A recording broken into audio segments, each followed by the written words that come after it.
nie waar ons uit die woord van God uitlees, weet ons, dis mos hy wat met ons praat. Bo enige ander manier van kommunikasie met die mens, is God se woord die duidelikste manier om ons sy stem hoor, die Bybel. En die Heilige Gees kom, maak het vir ons bekend, kom breek het vir ons oop, en tot vandag toe nog, kom verander die woord van God mense se lewens. Ek hoop jy glo dit. Ek het dit al met my eie oë gesien, dalk het jy dit ook al persoonlik beleef. God verander mense. Hy maak van ons nuwe mense, koninkryksmense. Kom ons bid saam en vra dat hy dit ook sal doen in hierdie oomblikke. Bid saam met my asseblief. Almagtige God, U is die Alfa en die Omega, die begin en die einde. Ons as mense wat uitgelewer is aan tydelikheid, ons wat 'n besliste begin het, en Here, soos wat ons ook vanoggend duidelik van bewus is, 'n einde het, wanneer weet ons nie. Kom kniel voor U in ons menslikheid, as skepsels van die Skepper, en ons vra vir U almagtige God, doen met ons soos wat U nog altyd gedoen het, met die mens, vir wie U so ontsaglik lief het. Here, kom, maak U self van ons bekend, dat ons U sal ken, dat ons U elke dag in ons lewens sal beleef, in die tye wat dit met ons goed gaan, Here, ja, dalk in die besonder in die tye wat dit swaar gaan met ons en moeilik is vir ons.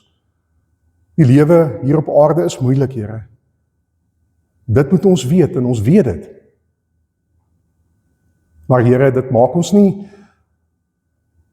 'n klomp mense wat onsself Christene noem, wat met lang gesigte rondloop en depressief is en so bekommerd oor die toekoms is, dat ons nie kan funksioneer nie, dat ons nie U kan dien soos wat U vra nie. Nee, Here, U roep vir ons kleine mensies, as priesters, om te dien in U wêreld, in U koninkryk. En kom sê dit vir Johannes so duidelik. En Here, ons is vandag nog steeds in dieselfde voetspore van al die Christene wat ons voorgegaan het. Die kerk van die eeue. En Here, ons maak baie fout, ons maak baie droog, ons bely dit. Ons doen nie wat ons moet doen nie. Ons het die woord, maar ons lewe nie daarvolgens nie. Maar Here, U kom, gee vir ons juis inspirasie. En die woord kom na ons, die Here, en hoewel het ons denke kom verander met ons harte ook. Dat ons U hart vir die mense rondom ons sal begin kry. Dis daar waar ons U gaan dien. Ja, Here, daar waar ons in ons kamer sit in stilte tyd en bid, daar waar ons in die kerkbanke kom sit met ons baadjies en dasse. Maar Here, in die besonder daar waar ons daar buite is, Here, laat ons verantwoordelikheid teenoor U sal nakom. Here, ons verantwoordelikheid teenoor ons medemens sal nakom. Wys vir ons hoe, wys vir ons waar. En Here, dat ons 'n tikkie van Jesus se liefde, wat eerste na ons gekom het, kan gaan uitdeel. Dat ons sal gaan vertel en getuig.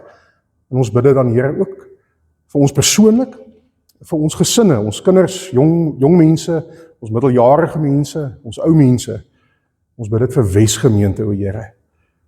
Dat U koninkryk sal wees soos 'n parel wat ons najaag, en ons alles in die stryd sal werp, om dit te mag ontvang. Amen. Kom ons lees wat sê die Here vir Johannes daar op Patmos. Vers 1, wat hier volg, is deur Jesus geopenbaar. God het die openbaring oor wat binnekort moet gebeur vir hom gegee, om aan sy dienaars bekend te maak. Jesus het toe sy engel gestuur om sy dienaar Johannes dit alles te laat sien. Johannes is die getuie van wat God gesê en wat Jesus bevestig het. Hy getuig van alles wat hy gesien het. Geseënd is die een wat die woorde van hierdie profesie lees. En die mense wat dit hoor, en wat ter harte neem wat daarin geskrywe staan. Want die eindtyd is naby. Van Johannes aan die 7 gemeentes in die provinsie Asië, genade en vrede vir julle van hom wat is en wat was, en wat kom, en van die 7 geeste voor sy troon, en van Jesus Christus, die geloofwaardige getuie, die eerste wat uit die dood opgestaan het, die heerser oor die konings van die aarde. Uit liefde vir ons het hy ons deur sy bloed van ons sondes verlos en ons sy koninkryk gemaak. Priesters vir God sy Vader. Aan hom behoort die heerlikheid en die krag tot in ewigheid. Amen. Kyk, hy kom met die wolke en al die mense sal hom sien. Ook hulle wat hom deurboor het.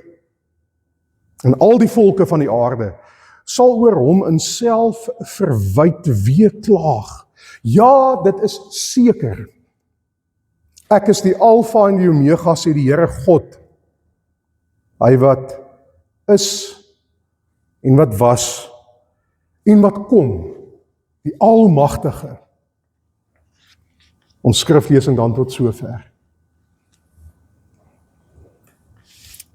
Ek wonder of jy ook in die geestesoog so hierdie stokou man Johannes sien. Hy is ons geban na Patmos toe. Onthou jy dit? Hy was een van die disippels gewees. Hy het mos ook gesien. Hy was daar gewees toe Jesus uitgelewer is, daar in die tuin van Getsemane. Daar was hy ook. Hy het die leë graf ook gesien. Hy het die uitstorting van die Heilige Gees op Pinksterdag beleef. En hierso word hy weggeban van niks, van alles en almal weg. Uitgeworpene. En dis nie omdat hy een of ander groot misdaad gepleeg het nie, of hy het in 'n transito roof betrokke was nie. Nee, hy's 'n Christen. En hy het die krag van God beleef in die vryspraak van Jesus en hy kon nie stil bly daaroor nie, al kos dit dat hy hier moet wees waar hy nou is. Op hierdie Godverlate eiland. Maar dis nie Godverlate nie. En die ou man, wat die lewe al eentjie gestap het, wat dalk so, ek weet nie wat in sy kop aangaan het, dalk so begin dink het, hy is nou in die einde van sy lewe, dalk het God se paadjie met hom nou maar klaar gemaak. Dalk het hy nou maar gedoen wat hy moes doen, en nou kan hy homself regmaak vir daai laaste fasiekie van die lewe. En ek sien dan in my geestesoog in elk geval, hoe Johannes miskien so daar op die strand sit, op 'n rots of 'n ding. Ek weet nie waar dit gebeur nie, maar so na die branders kyk, en skielik hoor hy 'n geluid, 'n geskal, soos die Bybel sê, soos die van 'n harde trompet. En die engel van die Here self, kom openbaar aan hierdie eenvoudige visserman, wat sy plan is. En dis nie net vir die 7 gemeentes nie, o nee, ons weet ons, dis eintlik vir die hele kerk, dis simboliese taal vir die hele kerk. Nou Johannes was ons dominee gewees van Efese, onthou jy dit? En hy het die gemeentetjie gelei en so, maar nou praat hy hierso nie net met 1 of 7 gemeentes, hy praat met almal van ons. En daaroor die branders hoor hy hierdie stem wat dit aan hom bekend maak, en die stem sê, maar Johannes, jy moet hierdie goed opskryf, dit is belangrik. Hierdie is onthou dis Openbaring, die laaste boek van die Bybel. Dis asof die Here hier kom sê, hier is my finale plan. Dit is waaroor alles gaan. Gaan sê dit vir die mense dat hulle kan weet. Daar's 'n toekoms, daar's 'n koninkryk, daar's 'n nuwe avontuur wat op almal wag, ook op jou Johannes. Al sit jy hierso op hierdie eiland, weg van alles en almal. Sien, wat die Here gedoen het, is nogal baie interessant in Johannes se eie lewe. Ek dink Johannes het ook seker maar gebid, Here, verlos my net van hierdie alleenheid, hierdie omstandighede, dat ek kan teruggaan en die werk daar gaan doen, aan die gemeentes daar, terug waar ek was. Maar wat die Here van kon sê, nee Johannes, ek gaan nie jou omstandighede verander nie. Hy het waarskynlik maar daar, op daai eiland het hy sy laaste dae gehad. Maar daar gebeur iets met Johannes, die Here verander iets binne in hom. Hy gee vir hom 'n vreugde wat eenvoudig nie afhang van omstandighede nie, Dit hang af van sy verhouding met God. En hierso kry hy, en daarvan aan die tema vir vanoggend, 'n ewigheidsperspektief. 'n Toekomsperspektief. Hy kom maak sy geestelike oë oop. Dat hy hoef te weet, hy hoef nie meer vir die Romeine bang te wees nie. Die keiser wat die Christene so links en regs uitmoor en doodmaak, want dit was moeilike tye, waarin Johannes hierdie brief skryf vir die kerk. Ons het dit maklik vandag, regtig, ons het dit baie maklik. In daai tyd het jy met jou lewe geboet, omdat jy deel van Christus se liggaam was. En mense het nie teruggedeins daarvoor nie, want hulle het die Heilige Gees gekry, wat hulle laat besef het, God is op pad met hulle. Hy is die God van toe, van ouds, van ewigheid af, van Israel, dwars deur die Ou Testament, Nuwe Testament, en weet julle wat, hy is die God van vandag ook, maar hy is ook die God van die toekoms. En hy verander Johannes se perspektief, en hy moet dit verkondig, hierdie ewigheidsperspektief, ons het 'n toekoms. Niemand kan niks aan ons doen, omstandighede kan ons nie onderkry nie, want ons is op pad na 'n nuwe wêreld. Jesus kom weer, hy gaan ons kom haal, al sy parels, sy mooie parels, waarvoor Jesus sy lewe afgelê het.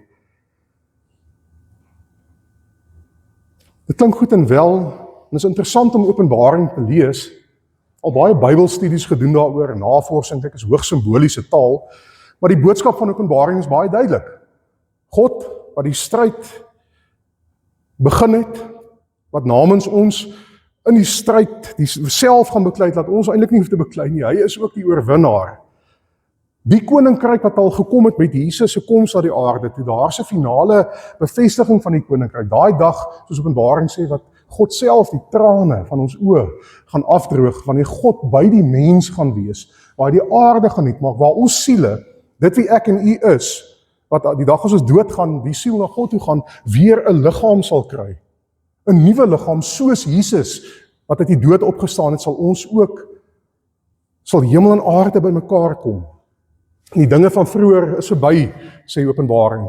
Johannes sê, dis verby, dis klaar. Daai dag kom verseker, en ons moet dit weet, en ons moet reg wees.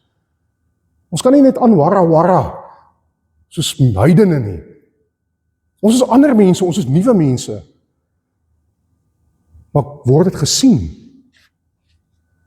En miskien kan ons maar sê, ons kyk na die wêreld, en ons kyk na ons eie lewe, en ons kyk ook self na die kerk, en ons sien eintlik maar taamlik min van hierdie koninkryks, hierdie ewigheidsperspektief. Maar liewe gemeente, nog steeds, vir altyd, vir alle eeue is dit waar. Ons is Nuwe Testament Christen, en dit beteken ons nie meer priesters, soos in die ou tyd nie. Want almal is priesters. Jy soos wat jy daar sit in die kerkbankie vanoggend, jy's 'n priester van God. En die priester se werk was, wat was dit? Voltyds in diens van die Here. Hulle moes daar by die tempel sorg dat God se wil geskied, laat die mense die boodskap ontvang van God se woord. Hulle moes profeteer, hulle moes God se woord verkondig. Nou is dit elkeen van God se Nuwe Testamentiese Christenkinders se werk. En die tyd is min. En ek kan nie meer sê, dis die ou hier langs my se job nie, of dis die dominee se werk nie. Elkeen van ons spring in en doen ons deeltjie. Kom staan ons plek in God se koninkryk vol, want ons weet, die implikasies daarvan het ewigheidsgevolge. En moenie te min dink van jouself in hierdie opsig nie. Ja, ons is swak, ons is vol foute, maar ons het God wat by ons is, soos wat hy by Johannes was, is hy by elkeen van ons. Hy is die koning. Ons is onder sy heerskappy. Geliefdes, as die kerk van die Here dit maar mag besef, en ek dink tog ons besef dit, maar dit is nooit te laat om dit opnuut te besef nie. Jesus het opgestaan uit die dood uit. Hy kom weer met die wolke, ons het 'n toekoms. Iemand het eendag gesê, dit maak van ons ongeduldige mense. Hierdie wete maak van Christene ongeduldig, nie met mekaar nie, maar dit maak ons ongeduldig met omstandighede, dat dinge dieselfde bly. Dit maak ons ongeduldig met onsself, so dat ons altyd sal streef om meer en meer te lyk, soos ons Heiland en Here, die Here Jesus se voorbeeld. Ons is toekomsmense. met 'n ewigheidsperspektief. Ongeduldig omdat ons meer van God se koninkryk nou en hier al wil sien in ons lewens. Mag die Here dit vir ons gee. Amen. Ons bid saam.